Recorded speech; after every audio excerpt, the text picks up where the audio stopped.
আজকের দিনটা always special, কারণ এই একটা দিন আমরা সংসারের সবার সঙ্গে দেখা করতে পারি, মজা করতে পারি, হই হুল্লোড় করি।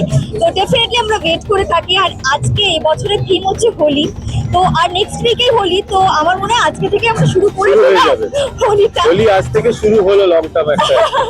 তো ভীষণ এক্সাইটেড, খুব ভালো লাগছে। চলো।